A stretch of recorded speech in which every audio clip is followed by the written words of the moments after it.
Hello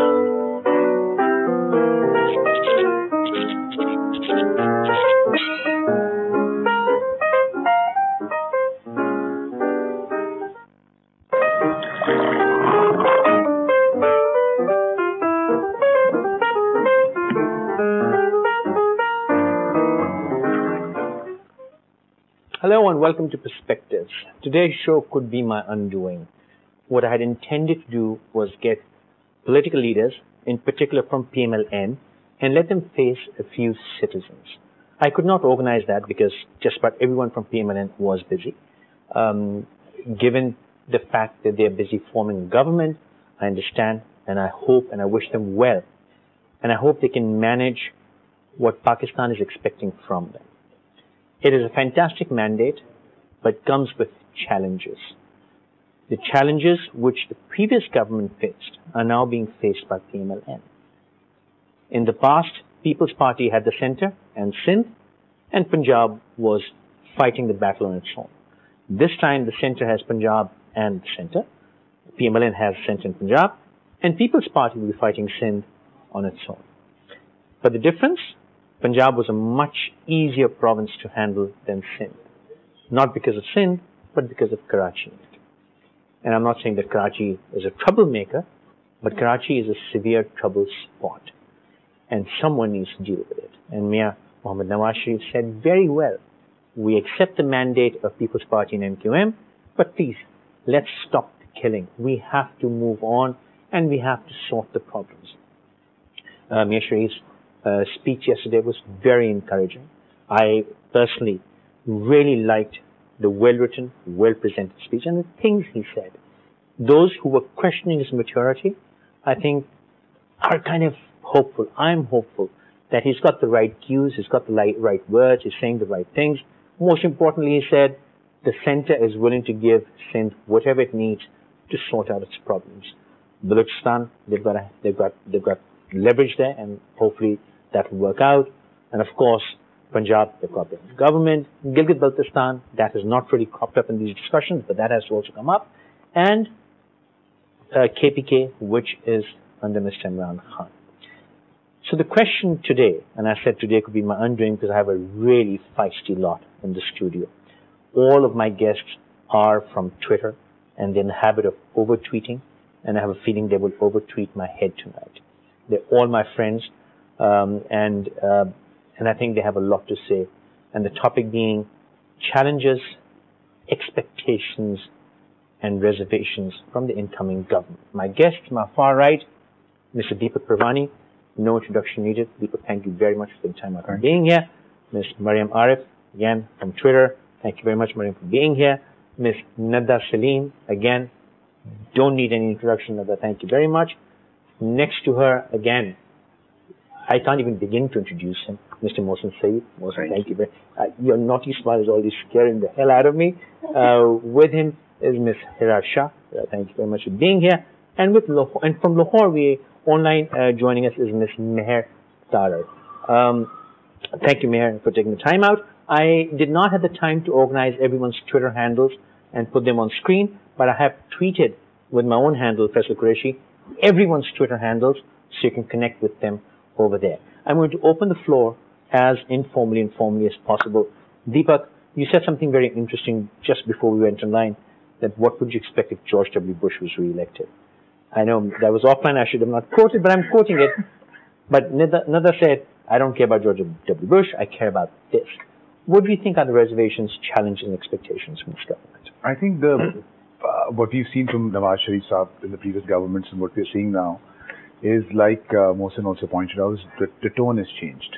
Yeah. I think the maturity has come in. I think he's also realized, living in exile, that you've got to do something for your country, okay, and you've got to move on. Unless and until you don't finish your differences, you can never succeed. So instead of annihilating people or not taking parties together, it is better to put everybody on the same platform and move this country forward. Because at the end of the day, it should be about Pakistan and not about Sindh and Balochistan and Khyber Pakhtunkhwa and Punjab. Okay, sometimes, yes, you will have an elected government from Sindh. Sometimes you will have an elected government from Punjab or from Balochistan, from wherever else the majority is, and that's what the democratic process is, anywhere in the world. I mean, a good example is Sarah Palin from Alaska. Sure. So, coming back to, so if we are sitting in democracy in the 21st century, I think it's time that Nawaz Sharif Saab also thought how to take Pakistan forward in the 21st century and not regress us back. The hope of the people, and every 5 years, every 3 years, as governments have changed, have always been about, oh, a new change is going to happen, a new Pakistan is going to come on. I think we also have to stop saying that, because it's not like the old Pakistan has kind of died away. The old Pakistan is still there. New changes must come on. And not to bad Pakistan. Absolutely. Yeah, new changes, new reforms should come on. New progressive ideas should come on. New people should come on, so you can actually meet the challenges of the 21st century. India is a great example of a nation that's meeting with challenges. The entire media that is going on about the rape cases that are happening in India, which India might have ignored in the last 10 years or last 20 years or 30 years, cannot afford to ignore that, because it's now part of a world that is very, very dynamic. And coming back to Pakistan, where you see countries around us, okay, maybe minus Afghanistan, you see a lot of progressive nations that are around us, and we need to sort of move on with them, especially with a country like Pakistan, where half of Pakistanis are in Dubai at the drop of a hat. Okay, interesting. You brought up India. No matter what we say about India, whatever enmity we may have with India, one thing stands true about India. It at all times keeps moving forward. It does not regress. It may move slowly. It may stop, but eventually it moves forward.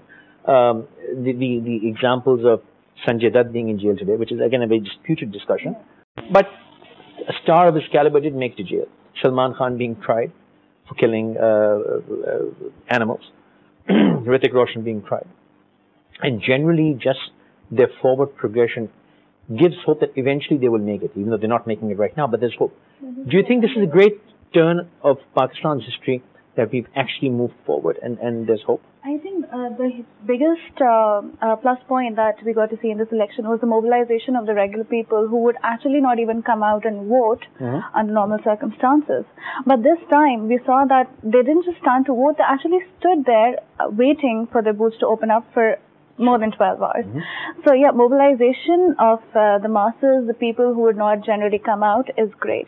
Coming back to Deepak's point and the point you opened with, Nawaz Sharif's I think maturity has also led to the realization that for a seasoned politician to come in this time would mean there's no honeymoon period for the new government. They would be under intense scrutiny, not just by all of us, but because of all the people who maybe voted for someone else, who are more learned, who are more educated by now. There's a completely new generation from his previous tenure to the current tenure. It's a very unleashed generation. It's a very unleashed, and like you said, it's a very feisty lot.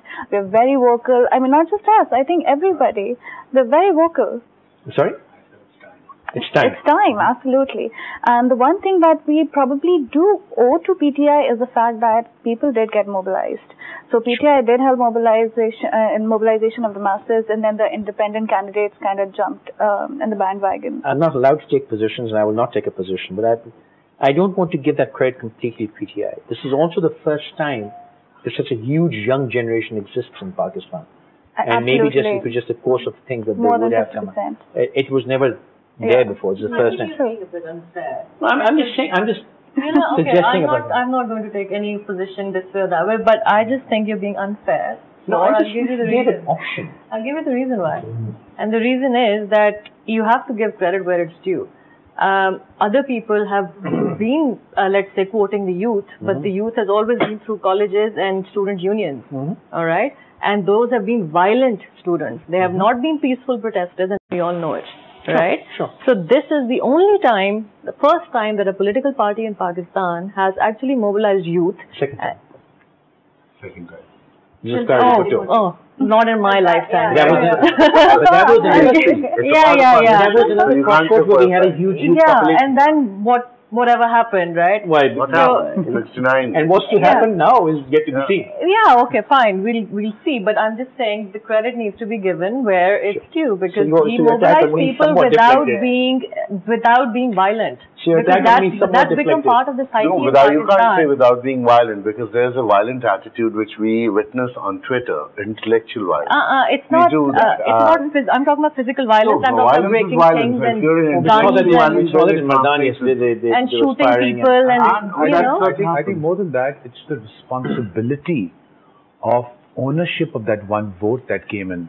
That I fully agree. The importance of that bringing them out. That's what I'm saying. But I shall wait and let time decide, because democracy for me, and generally democracy, is not coming out on the day of election, voting and going back.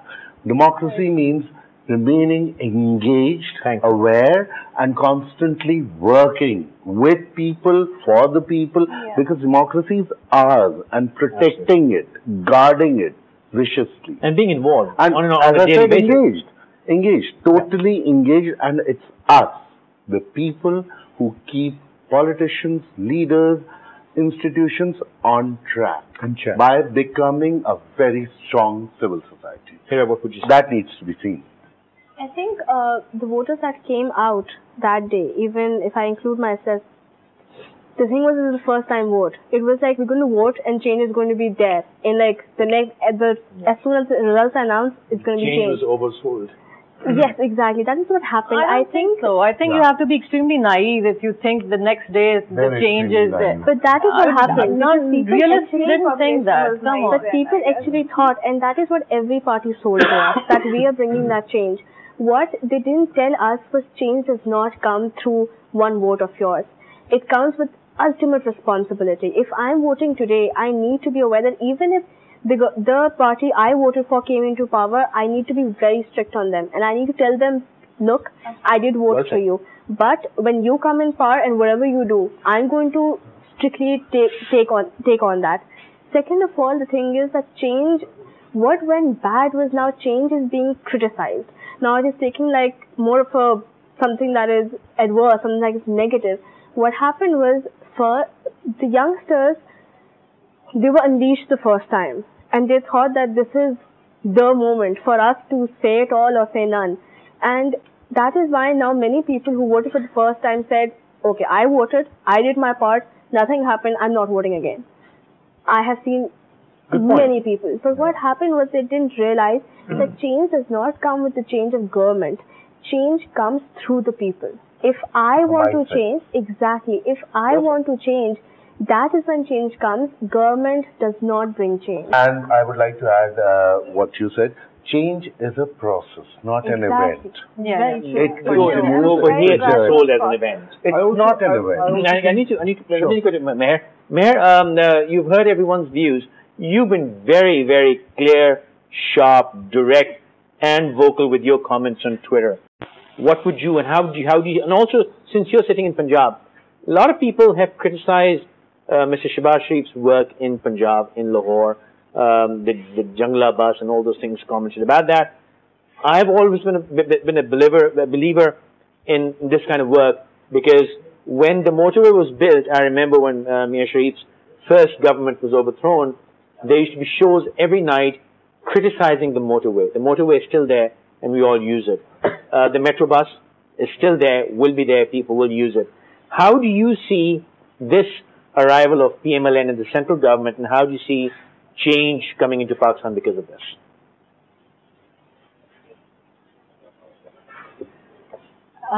Living in Lahore, I have spoken to a number of people over the years, even though I didn't really particularly like the government which was in power. But I can't really say why and how I felt that, but I always believed that the PML-N works. It works for people. People get the impression that this is a party which is not just rhetoric, and which it's not a party that is just going to say things and then just not do those things. It's, you see, they did very tangible things, unlike the constitutional changes that were made by the PPP, which would be good for Pakistan in the long run. PML-N work in Punjab, especially in Lahore, has been very hands-on. People could see what Shahbaz Sharif was doing, even if it was the Sasti Roti, that didn't really work out. If it was the laptop thing, if it was the roads, if it was the flyovers, if it was the metro bus, everything was in your face. And people today, why do you think people voted for him? The low income people voted for him. People who have always voted for him voted for him. For him, I mean for the PML-N, because they could actually see a party working for something. A number of people who wanted to vote for Imran Khan did vote for Imran Khan, but the fact that he did not get as many votes as people thought he would get is because people tried to. I think they're so tired of what's happening in their lives right now that they want to stick to the familiar, even if they know that the familiar has not given them what they expected, what they thought, what they hoped they would get.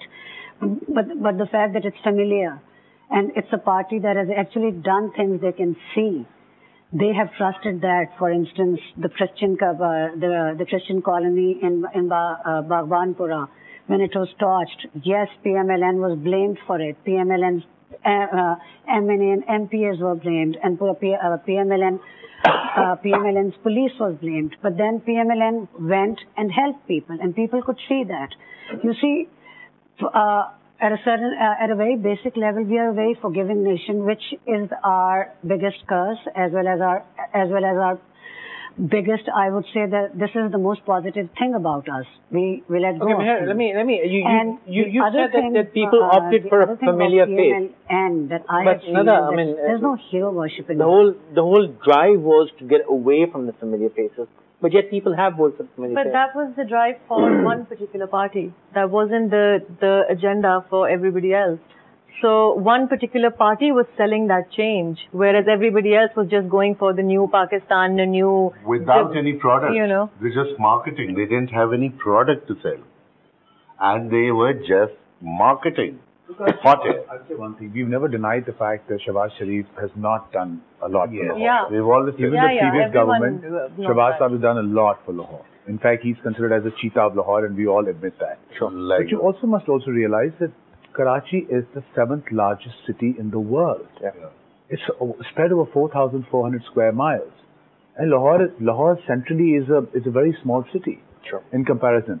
So any development work, anything progressive that comes out, anything that is seen, okay, it shines. And the core problems are also very, very different. Absolutely. And the core problems of Punjab is very bound by their love for Punjab, okay? And that is, Karachi is a very cosmopolitan city. And truly an urban center. Thank you. Plagued by all urban center You've got problems. so many ethnic minorities that are living in Karachi. And also, Karachi is really the melting pot of the rest of Pakistan, where people come to work to make their money, okay, and go back, and they don't think of Karachi as their own city. Yeah. So the problems are completely different here. Nobody owns Karachi. Nobody owns Karachi. Yeah. And at the moment, I would take it from Deepak, at the moment, Karachi generally is pulsating with this fear that they'll be vindictive. Yeah. Sharifs will be vindictive Absolutely. towards And Karachi because Bijli, to begin with Bijli, and it started 6 hours load shedding has started. As no fault of 21 in Punjab. Yeah, but Karachi was not used to. Okay, we were managing. Yeah. Secondly, I'm not blaming them. I'm just saying with this mature tone, balance will shift. Yeah, the mature tone, what I expect them. You talked about expectations and reservations vote. Karachi is pulsating with this fear. We've experienced 92's vicious operation. So another, the operation, people actually can see operation happening. It's lurking in the air. Sure. So people are very scared at the moment because we've had not very good experiences. But I need to interject. Provinces haven't devolved. PML-N doesn't have much. That's all right. But as I said, the people are not mature enough to understand change. As a country, you don't annihilate your provinces. Yes. You take them together. That's what we are trying to do.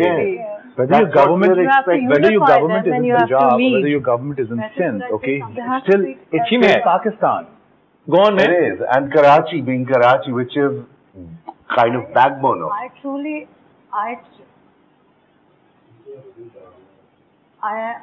Can I speak? Yeah, please, go ahead. Okay, I truly believe, even though I did not vote for the PML-N, I have been watching Mr. Nawaz Sharif over the last few years. I have watched his behavior. I've seen how he speaks. I have seen how he keeps his composure and how he keeps his tone very even. And he does not say stuff that would make him a very controversial figure, and that's one of the reasons why I think he is not going to be what he used to be in the last 2 times he governed Pakistan. And the other thing is there's so much focus on everybody right now internationally. I just edited an article today by an Indian journalist who lives in Sydney, and he talked in detail about PML-N and PTI and MQM and I mean all over the world, Pakistanis and people belonging to each and every country that is focused on Pakistan for one reason or the other is looking at Pakistan. And even if it's not for the love of people, or even if it's not for the love of let's do the right thing for Pakistan, I think everybody, all the leaders are going to be very conscious about being watched by us, by the international media, by anybody and everybody. And for Nawaz Sharif not to ensure that his treatment is equal to all provinces is going to be more talked about than load shedding, than bomb blasts, than anything at the moment. This is what I believe. I think he has reached a point in time. I think he has matured to the extent that he knows that now it's going to be about Pakistan. It's not going to be about Punjab, Khyber Pakhtunkhwa, Fata, Gilgit-Baltistan, Sindh, have I missed any? That it has to be about Pakistan. Okay. And this is the feeling I get from whenever I watch him on TV, whenever I read something. Can you take a very short break? When we come back, Hira wants to make a comment here. I also want to say that whether Mr. Nawaz Sharif has changed or not, whether Mr. Zardari has changed or not, whether Mr. Altaf Hussain has changed or not, it doesn't really matter. What has changed is these people. These are the new celebrities. These are the new politicians. These people, like yourself, are really the new political party. I think the society, the intelligentsia, the civil society, they are such a large stakeholder now, and their feedback and response is, I won't even say minute to minute, it's second to second. The kind of burst that comes and directly at these politicians is almost scary. It's a very, very scary time to be a politician in Pakistan. Let's take a short break.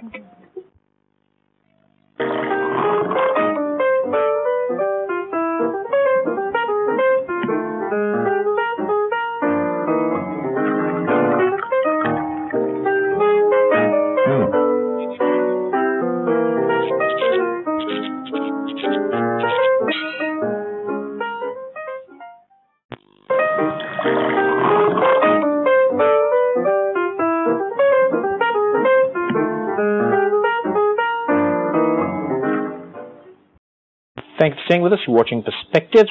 Mehr has just tweeted that you endorsed what I was saying about leaders are being washed. I fully agree with you. Dr. Naveed Alvi has said we as a nation are not ready to change, improve ourselves. Primary reason why we voted for change but don't want to act for it.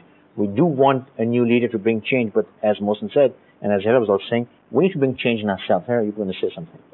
First of all, very soon for me to say that to predict Nawaz Sharif's maturity.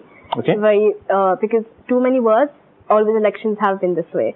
Too many words dissolves into no action. Just that tone is mature. Second, that look at what we expect out of the government. We're expecting motorways. We're expecting more trains and metros, and laptops. Okay, all very materialistic. What I expect from the upcoming government is concrete policies about education, about health. But what happens is that education policies show their true colors after 10 years. I'm sorry, after 10 years. Sure, but you can see if it's in the right direction. The thing what happens is, Faisal, that I want to see something materialistic coming into my hand. Like, look, this is what I got from the government. But when an education policy is implemented, I won't be the one who's benefiting from it. It's going to be my next generation. What happens wrong in us is that I expect that my life is going to improve. What happens, we have to see each and every struggle. People who struggled did not benefit from their struggle. It was the next generations that benefited. If we expect that change is going to come in the next 5 years, that is not going to happen. I should be thinking that in the next... Okay. The steps have to be taken. And we must fight for right now, okay, you went to say two things. You went to say two things. What's the second one? Sorry. That was the Okay. No, I'll let everyone comment, but just one thing. I'm getting old, and I'm not young. But still, when change happens, there are two kinds of... One, which you will reap the benefits of in 10, 15 years. Even if I won't go through the education system, I will probably live in a Pakistan which has gone through a better education system and be better environment to live. One. Secondly, there's short-term changes. In my lifetime, I've enjoyed the motorway. In my lifetime, I'll enjoy a nicer bus system. In my lifetime, I'd like to enjoy new signals and roads and some traffic discipline. In my lifetime, I've enjoyed Lahore's traffic police, Islamabad's 7th Avenue. We're enjoying these things. In this short term, I expect something very intangible, okay? But that just shows a change, a huge departure. Compassion and sincerity. Because I don't want, and I was going through manifesto of PML-N, there's no mention of children. We treat our children as a society. We treat our children, our plants and our animals so cruelly that reflects who we are. We're generally very crass. So yeah, I don't want to see any tiger being tortured. Fine. I don't want to see any environment being damaged, because this is a huge, they mentioned environment, but in a very cursory manner. We are facing one of the biggest threats. We are depleting our forests, the floods. Sure. Floods, because we're destroying the environment. And just one small para on environment, no policies, no strategies, nothing. And then children, our children, street children, they become druggies and they're abused. Okay, Mohsin, I want to raise something here. I feel we have laws, we have concepts. Not implemented. It doesn't matter what's written in the manifesto. I don't think manifesto is compassion and but let me just conclude. People, you're the only one, and I'm going to be and the reason you're sitting here, you, Mehr, I think Deepak, and another 4 people, or Samra maybe, who take risks when commenting. You're all recognizable people. You're not fake accounts. Deepak, Perwani, Mohsin, Saeed, Nadda, Salim, Samra Muslim, or Mehr, Tarar, recognizable people. And you take risks into making very strong statements. But people generally don't make strong statements. People shy away. Or should I comment? I'm saying, and that is the problem. If something bad happens about our environment, it's 5, 6, 10. I can count on the internet no more than 10 people in Pakistan who are recognizable, make a strong statement. Either they're sitting out of Pakistan, or they shy away and make very safe statements. So we don't make hard statements. How do you expect change? However, I think I would disagree, because for me, in my case especially, the fact that I'm not that popular, I could not be targeted, that's actually a reason for me to make a strong statement. But you don't. But no, I do. That's what I'm saying. Because I revel in my low profile. Fine. See, so I take it as a plus point. And that actually allows me, and all that Twitter traffic allows me to target these politicians or these people in question directly on the Twitter handle, rather than with a hashtag or with just their name. Sure. And I expect a response. I've been in several fights with some politicians. I won't name them right now. And on very crude subjects. Very, very crude And they have subjects. responded. They have responded. They have taken you on. They have taken us on. They have actually, some have been rude, some have been polite, some have just retweeted.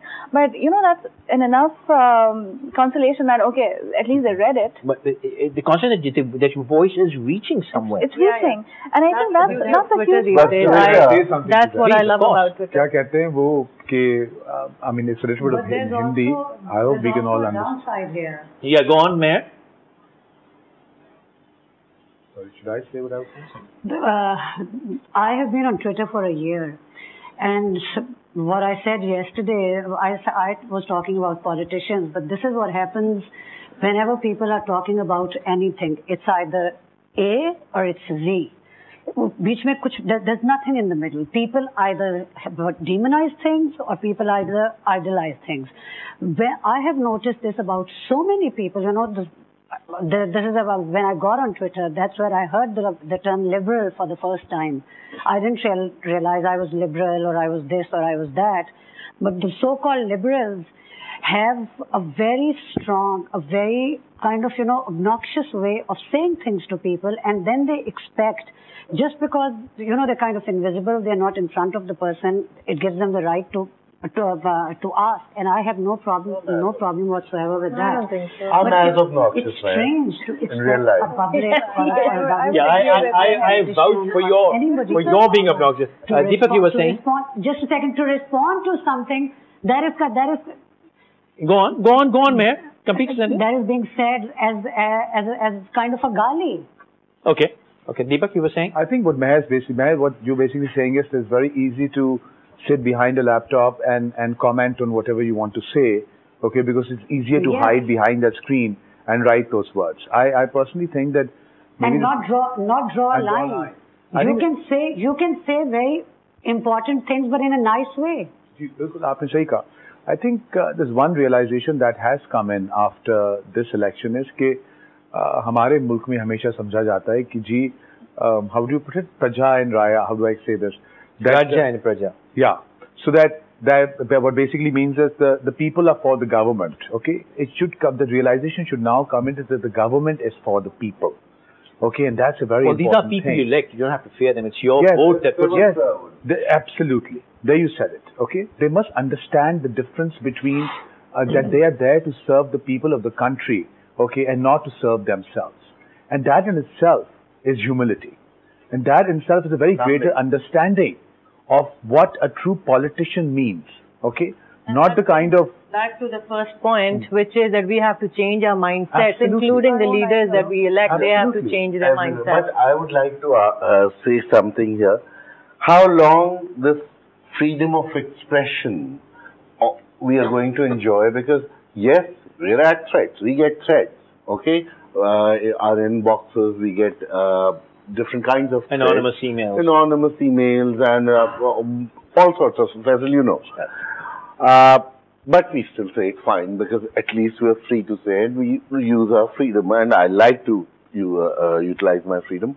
But we have YouTube. It's been almost a year. YouTube has been banned, which is a very empowering medium, because a lot of music bands, for instance, It's an educational medium. Educational medium. It is. For instance, people, I'll just give you one example. People say that, oh, that film and that film, so it should be banned. People don't see that I learned so much about Qasida Burda Sharif through YouTube. It's phenomenal. I thought you were going to mention the time when Nawaz Saab had banned long hair and Ali Aswad. So, Twitter, another fear which is lurking in society is how long are we going to enjoy this freedom? Okay, now I want to comment here. But are we just going to attack our politicians on Twitter? No, even if we attack, that's our right. Or do we expect, yes, I don't have I talk about each and everything. I question each and every policy that is objectionable by any party whatsoever. If, for instance, if I support Imran Khan, I criticize a number of things about, for instance, his stance vis-a-vis the Taliban. I question anything and everything that is objectionable about any party, and I say it in a way that people hear me, people listen to me, and they interact with me. All I'm trying to say is I would like to ask our politicians to present, for instance, a 3-monthly report about what they have done in their constituencies. I actually want to see that such and such funds went to this and this person, and this is how each and every penny has been spent to make a hospital, to make a school, or to redo a road, or to, I don't know, arrange some... Let's take them on, Right to Information Act. Poor girls. I want, this is what I want from my politicians. Okay. I want them to tell us actually on some form of media that this is what I've done and this should be made into a law or something. That's what you were saying? That's the kind of stuff I want from the freedom of expression we have to do. This is what I want social media to do. I want to ask our politicians to tell us. But what you're saying is right. Yes, Mehr. You're saying yes, Mehr. I agree with you. But the point is that it will take some time for us to mature how to handle social media, how to use it. A lot of people are getting there, and the more we use it, the better we'll become at it. Secondly, what Mehr was talking about. We really do need a I think the society needs a code of conduct. No. We all need to be well behaved. I have a reason behind it. Pakistan has always been a very extreme country. My daddy used to say, that we are meat eaters. Okay, right. So our blood tends to be a little, we boil too much. Yeah. Okay, if you look at history, and I'm not saying it in a bad way, and please do not think of this in a bad way. And I wasn't even born then, but if we look at history, when Ayub Khan was going out of power, what did people used to call Ayub Khan? I'm not even going to go into that, what they used to call him. But which is unfortunate. Which is unfortunate. But we tend to go into this extreme of hatred, verbal extreme, but which is very normal. And that is applied to Musharraf Saab also, is applied to Zardari also, is applied to everybody. The difference between that era and now is that now we at that time as a society we did not have outlets to express ourselves. Yeah. Today we have. So now it's not that the more we have these opportunities, the better we'll become. And what Mehr is doing, how she'd like to use social media, well, RTA is there. Let's ask for more power, right to information. I think you said it rightly. The social media is there. I mean, the best advice that anybody can give PML-N or any government is that you've got social media. Okay, if it's wrong, okay, and people are saying something or there's a problem, fix it. Okay, you've got newspapers in the morning. You've got newspaper in the morning. Take a yellow marker, fix it. Fix the problems of the country, and people appreciate you. Strange 5 years ahead of us. Let me just interject for 2 moments here. You said how long we'll enjoy the freedom. Yes. I don't think this freedom is stoppable anymore. It's not stoppable, but you see YouTube is largely bad. No, but I understand. YouTube is a very small entity. Tomorrow, China banned Twitter. China is at a different precipice in history. We could do anything. Mohsin, we must talk about the larger interests of the country. Yes. No, I'm not even going there. What I'm saying is that even in a place like Syria or Bahrain or Iraq, if internet goes down for 6 hours, it's that people count 6 hours and 3 minutes without. So you can't really shut this thing down anymore. In Lahore defense, internet is shut for the last 6 days. It comes and goes. Yeah, but that's just a service provider's But issue. no, it's not. It can't be. Okay, generally, let me just toy with this. Maybe you can shut DHL Lahore. You cannot shut the country's internet. You can't silence this country anymore. I hope not. You can't. If you do, it'll go ballistic. Yeah. It'll go internationally ballistic. So that cannot happen. One. Secondly, the evolution, and somebody else has also talked about, Saeed Farhan is saying, talk about the conduct and freedom of speech. All that is fine. People get abusive, that happens. Yes. And I think, when I say it's interesting, we have Imran Khan coming out from KPK. Mr. Zardari will have 2 years of silence, and then he'll be free to speak. He's already said, I'll deal with this in 2 years when his gag order ends. And Mr. Nawaz Sharif and Mr. Shahbaz Sharif. Now, Imran Khan is setting new standards. He's making his radio speeches. He's releasing his videos. Like Barack, the American president has a weekly radio speech. Imran Khan. So we are going to have these funny comparisons. What Imran Khan is doing, what Mr. Sharif is doing, what Mr. Zardari is doing, and what. So it's going to be. It's a very interesting time. Yeah. And this electronic. This is totally really all for it. I have to say one thing, guys, that I did not vote for Nawaz Sharif Saab, okay? But I'm actually very, very positive about his government. You know what? Exactly. I can see a certain change. I can see a certain change in attitude. I can see a certain change as to how he sees Pakistan coming together. And we've seen him as a mature opposition leader. Absolutely. Have you noticed? I think exactly. Initially they weren't, but then somewhere in the middle, they settled down. And I actually, to be honest with you, actually felt that Imran was ranting a little too much. Yeah. Okay? I mean, which now you see what I've been saying? But he didn't need to. Yes. Imran and so many others too. He was misguided.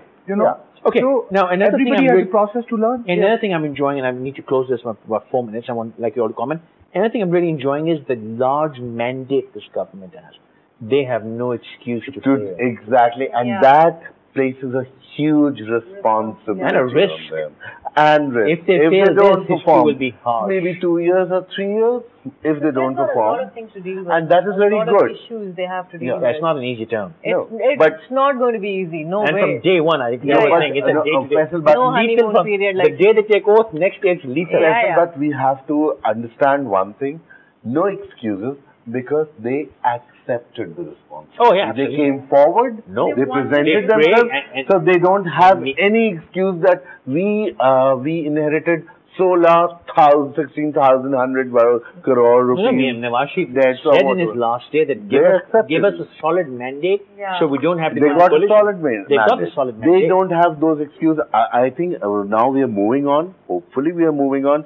So past practices like blaming the previous government should end, because that should not work, because they came forward. And good projects should be carried on instead of And Karachi needs mass transit program. But he said some very good things. Please, like the Chief Army Staff will be on merit, senior most, no choices, simple as that. Security. We talk about the Inter program will continue. Faisal, please. After peace and security, the biggest need Karachi has is a mass transit program. Can I tell you something? In the last, they promised it clearly. I hope so. No, it's just circular railway they were working on. But the Karachi needs mass transit program. We are dying. We are suffocating. Not just accessible to the lower classes or the middle Everyone. classes. Everyone. Why wouldn't we travel in a good Why mass would I? Don't right we travel now, in tubes and metros? The same metro bus, because it's a huge middle class need. Yeah. There's a huge middle class young people. It's the city environment need. Environment. Again, I come back to the environment. Mega city. We need to have many different things. I can't even give you all time for closing comments, closing argument. Anybody. I just hope whatever we spoke about is going to dissolve into some sort of actions, because I'm sorry, I'm just Mehr, quick closing note.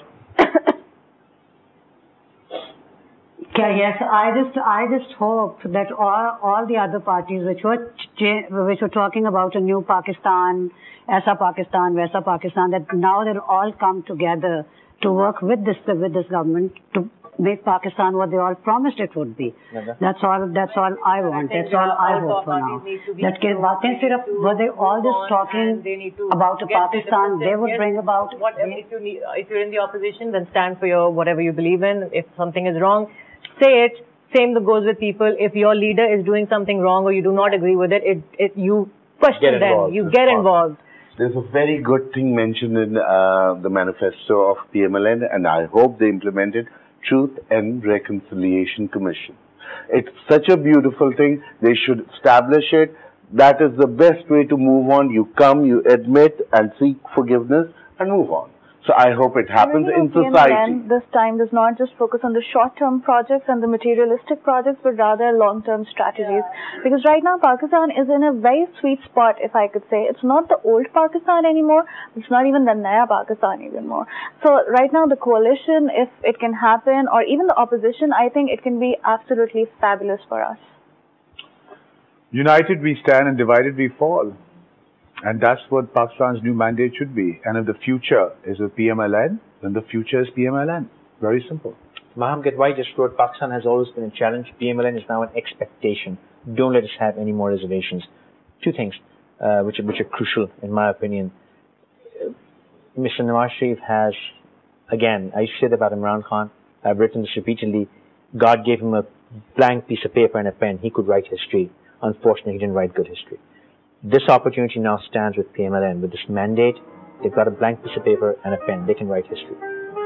Mr. Nawaz Sharif's name could be written in golden words in history. And I have a feeling that this time he's hell-bent on writing that history. They've had a good hand in Punjab. They've experienced, they're ready. They've had time to research and prepare. I have a feeling they will go the right way. And secondly, it's a very interesting era. We have a lot of people. We have Balochistan, an interesting situation. Karachi will be interesting. Government in Sindh, government in KPK, government in Punjab, strength. We have such a potpourri of things. There'll be comparison, there'll be arguing. It's going to be a vibrant next few not just years, months, I think next few weeks and days. Good luck to everyone. Thank you very much, all of you, for taking time out. Until next time, good night.